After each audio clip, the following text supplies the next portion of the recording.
ਵਕਤ ਅਸੀਂ ਮੁਕੰਮਲ ਆਪਣੀ ਟੀਮ ਨਾਲ ਉਸ ਜਗ੍ਹਾ ਤੇ ਜਾ ਰਹੇ ਹਾਂ ਜਿੱਥੇ ਸੈਲਾਬ ਨੇ ਬਹੁਤ ਤਬਾਹੀ ਕੀ। ਆਪਣੇ ਹਰ ਚੀਜ਼ ਲੈ ਕੇ ਮੱਛਰਦਾਨੀਆਂ, ਟੈਂਟ, ਆਪਣਾ ਖੈਮੇ, ਰਾਸ਼ਨ। ਅਸੀਂ ਜਾ ਰਹੇ ਹਾਂ ਪੀਰ ਮੱਲ ਦੇ ਕੋਲ ਬੁੱਸੀ, ਬੁੱਸੀ। ਜਿੱਥੇ ਐਸੇ ਚੱਕ ਨੇ ਜਿੱਥੇ ਅੱਜ ਤੱਕ ਕੋਈ ਨਹੀਂ ਪਹੁੰਚਿਆ। ਅਸੀਂ ਉਹਦੀ ਬਹਾਲੀ ਵਾਸਤੇ ਪ੍ਰੋਗਰਾਮ ਸ਼ੁਰੂ ਕੀਤਾ ਵਾ।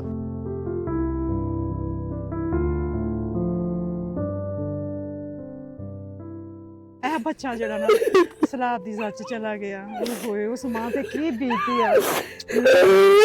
ਨਹੀਂ ਮੇਰੀ ਭੈਣ ਨੇ ਆਹ ਤੇਰੇ ਕੋਠਾ ਢਹਿ ਗਿਆ, ਕੰਧਾਂ ਕੁੰਧਾਂ ਖੜੀਆਂ ਕਰਕੇ ਛੋਟਾ ਮੋਟਾ ਢਾਰਾ ਬਣਾ ਲੋਗੇ ਬਣਾ ਲੈਂਦੇ ਤੇ 20,000 ਰੁਪਏ ਸਰ ਜਾਏਗਾ। 20,000 ਨਾਲ ਤੁਹਾਨੂੰ ਪਤਾ ਹੁਣ ਸਰਦਾ ਕਿ ਨਹੀਂ ਤੁਸੀਂ ਮੇਰੇ ਭੈਣ ਬਣਾਉਣਾ ਤਾਂ ਦੱਸਾਂ।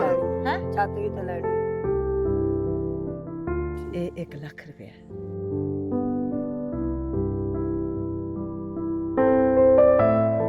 2 ਲੱਖ ਰੁਪਇਆ ਵਾ। ਇਹ ਤੁਹਾਡੀ ਫੈਮਿਲੀ ਵਾਸਤੇ ਆਇਆ ਵਾ ਹੈ, ਔਰ ਮੈਂ ਉਮੀਦ ਕਰਦੀ ਹਾਂ ਕਿ ਤੁਹਾਡੇ ਕੁਛ ਤੇ ਗੁਜ਼ਾਰਾ ਹੋਏਗਾ।